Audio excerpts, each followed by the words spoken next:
पैगंबर मोहम्मद के लिए प्यार दिखाना कोई गलत नहीं है। गलत तब होता है जब पैगंबर मोहम्मद के नाम पर आई लव मोहम्मद का पोस्टर निकालने वाले सरेआम सड़क जाम कर देते हैं और विरोध प्रदर्शन के नाम पर बवाल काटने पर उतारू हो जाते हैं।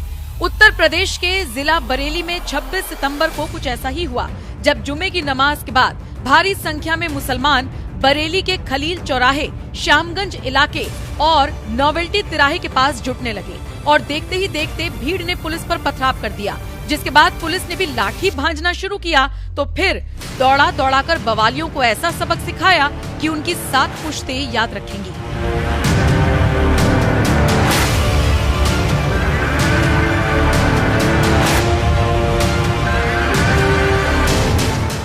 कभी कभी बुरी आदतें जाती नहीं लोगों की, तो उसके लिए उनकी डेंटिंग पेंटिंग करवानी पड़ती है कायदे से, जिससे उनकी बुरी आदतों को हम ठीक कर सके। और यही डेंटिंग पेंटिंग आपने देखा होगा कल बरेली के अंदर, वो मौलाना भूल गया कि शासन किसका है।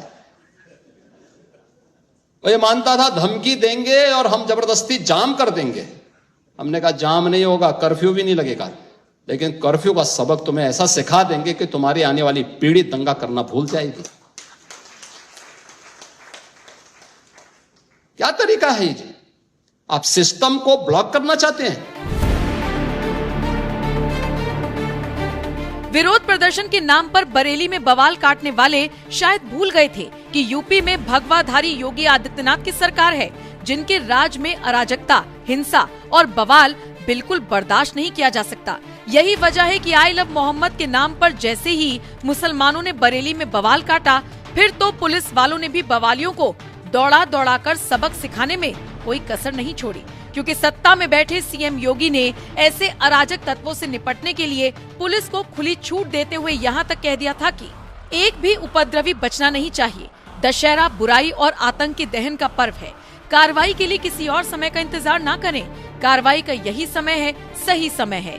शासन स्पष्ट आदेशों का फील्ड पर पूरी तरह से पालन कराया जाए। उग्र प्रदर्शन और भड़काऊ नारेबाजी प्रदेश का माहौल खराब करने की सुनियोजित साजिश है, जिसे कतई स्वीकार नहीं किया जाएगा। ऐसे सभी मामलों में तत्काल एफआईआर दर्ज की जाए। योगी का ये आदेश बता रहा है कि वो उत्तर प्रदेश में किसी भी तरह की अराजकता बर्दाश्त करने के मूड में नहीं है, चाहे वो अराजकता आई लव मोहम्मद के नाम पर ही क्यों न की जाए। यही वजह है कि बरेली की कमान संभाल रहे एसपी अनुराग आर्य ने खुद मैदान में उतरकर मोर्चा संभाला, जिसके बाद बरेली की सड़कों को बवालियों से खाली कराने में ज्यादा वक्त नहीं लगा। जल्द ही बवाल मचाने वाले या तो बिल में घुस गए या फिर हवालात में पहुंचा दिए गए। यहाँ तक कि आधी रात को खुद एसपी अनुराग आर्य घोड़े पर बैठकर गश्त लगाते रहे। बरेली के दंगाइयों पर नजर रखने के लिए घोड़े पर दौड़ लगा रहे एसपी अनुराग आर्य को यूं ही योगी सरकार ने संवेदनशील जिले की कमान नहीं दी, बल्कि ये वही अनुराग आर्य हैं जिनकी पोस्टिंग कभी मुख्तार अंसारी के गढ़ मऊ में हुआ करती थी। ये दौर था साल 2019-20 का, जब यूपी में माफिया मुख्तार अंसारी की तूती बोलती थी। उस दौर में योगी ने आईपीएस अनुराग आर्य को जिला मऊ की कमान सौंप दी थी, जिन्होंने योगी सरकार के भरोसे पर खरा उतरते हुए माफिया मुख्तार अंसारी के साम्राज्य को मिट्टी में मिलाने में कोई कसर नहीं छोड़ी। यहाँ तक कि साल 2023 में आईपीएस अनुराग आर्य ने ही माफिया मुख्तार अंसारी पर गवाह को जान से मारने की धमकी देने का मुकदमा दर्ज करवाया था। बरेली बवाल पर एसपी अनुराग आर्य ने और क्या कुछ कहा, आइए वो भी सुन लीजिए। सर, आज दिन भर जो है उपद्रव का माहौल रहा, अभी क्या स्थिति है शहर की? सुना जा रहा है कि दरगाह पर भी लोग एकत्र हो रहे हैं, क्या स्थिति है? दिन भर कोई उपद्रव का माहौल नहीं रहा। जो जुमे की नमाज है जो 12:30 बजे से शुरू होती है लगभग जिले में, वो सकुशल रूप से सभी जगह संपन्न हुई थी। पूरे देहात के क्षेत्र में, नगर के क्षेत्र में, सिर्फ कोतवाली क्षेत्र में जहां पे कॉल दी गई थी इस्लामिया ग्राउंड में इकट्ठा होने की, उसके आसपास के क्षेत्र में लगभग 2:30 बजे के आसपास काफी लोग संख्या में इकट्ठा हो गए और अलग अलग चौराहों पे इस्लामिया की तरफ जाने की जिद कर रहे थे। पुलिस के द्वारा समझाया गया कि पिछले 7 दिन से हम लोगों के द्वारा लगातार एक्सरसाइज की जा रही थी। सबको बताया जा रहा था जगह जगह बैठक करके कि इस्लामिया में जो अनुमति मांगी गई है वो अनुमति शासन प्रशासन पुलिस के द्वारा नहीं दी गई है। कोई अनुमति नहीं है उस ग्राउंड में बैठक करने की, और इसमें कोई भी अगर विधि विरुद्ध आयोजन होगा तो पुलिस कार्रवाई करेगी। ज्यादातर लोग इस बात से सहमत भी थे और इसीलिए वो लोग नहीं आए। जो लोग वहां पे आए, पुलिस के साथ उनके द्वारा जिद की गई, पुलिस के साथ उनके द्वारा बदतमीजी की गई, पुलिस के ऊपर पथराव किया गया, पर्याप्त समझाया गया, वापस भेजने के लिए उनको कहा गया कि आप इससे आगे ना जाएं, इस्लामिया में कोई आयोजन नहीं होगा। उसके बावजूद लोग नहीं माने और पथराव करते रहे। तब पुलिस ने जो हमारा ट्रेनिंग का तरीका है, ट्रेंड तरीका है, उस तरीके से मिनिमम फोर्स का यूज करते हुए लोगों को वहां से खदेड़ा। जहां जहां लोग आ रहे थे उनको समझाया जा रहा था। सब जगह राजपत्रित अधिकारी, हमारे 13 सीओज और 5 एडिशनल एसपीज हर पॉइंट पे लगे हुए थे, इसीलिए कि सबको समझाया जाए, समझा बुझा के वापस भेजा जाए।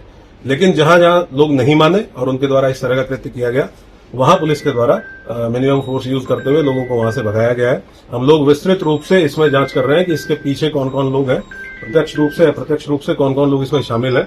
इनके विरुद्ध बहुत कठोर कार्रवाई सुनिश्चित की जाएगी। इन राइटिंग नोटिस पहले लोगों को दे दिए गए थे कि कोई भी ऐसी चीज ना करे जिससे कि माहौल खराब हो या जिससे कि लोग कानून तोड़ने की स्थिति में आए। उसके बावजूद जिन लोगों ने प्रयास किया है, हम लोग उसमें कठोर कार्रवाई करेंगे। मैं साथ साथ में जनपदवासियों को ये भी आश्वासन देना चाहूंगा कि हम लोग 24 घंटे आपके साथ हैं।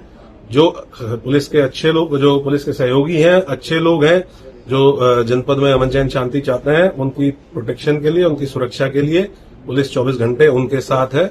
और किसी भी उपद्रवी को, किसी भी अराजक तत्व को, शांति व्यवस्था को बिगाड़ने नहीं दिया जाएगा।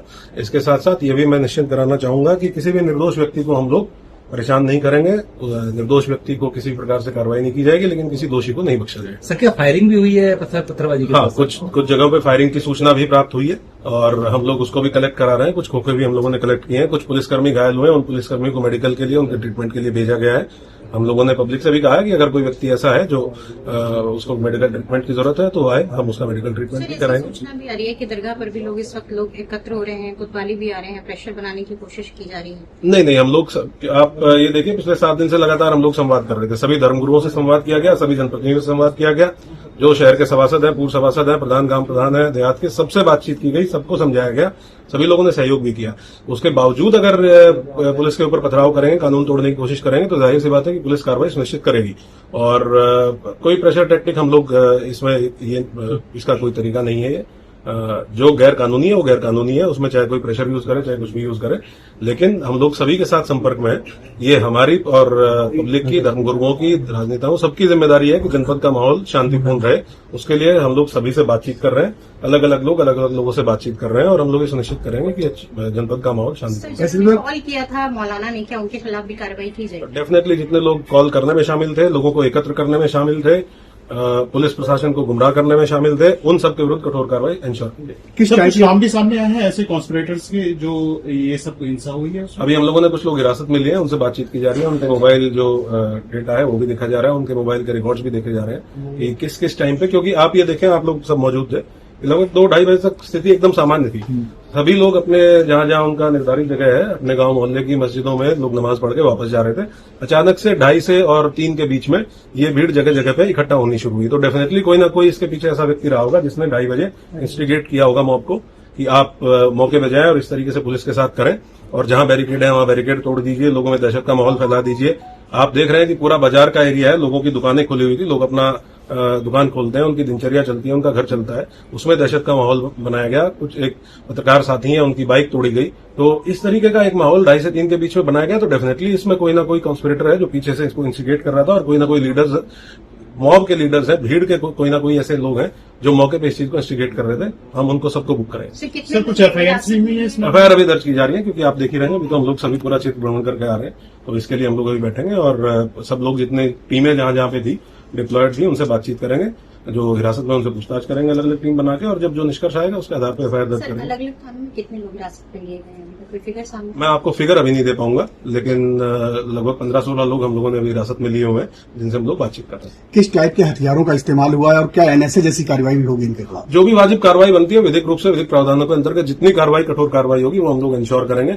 हथियारों का तो जब हम लोग, क्योंकि आप जान ही रहे हैं कि अभी तक मौके पे थे, सभी लोग सब जगह अपील कर रहे थे, सब लोग घूम रहे थे, प्रिवेंटिव एक्शन के रूप में सभी जगह जा रहे थे। एक बार सब लोग बैठेंगे, पूरा एक साथ डिस्कशन करेंगे, जितना हमारे पास एविडेंस है, वीडियो फुटेज है, हमारे पास 170 से अधिक वीडियो कैमरास की फुटेज है, जिसको हम एनालाइज करेंगे, जिससे आइडेंटिफाई करेंगे, और उसके बाद जो भी डिटेल्स होंगी शेयरेबल वो आप लोगों के साथ शेयर करेंगे। Thank you sir.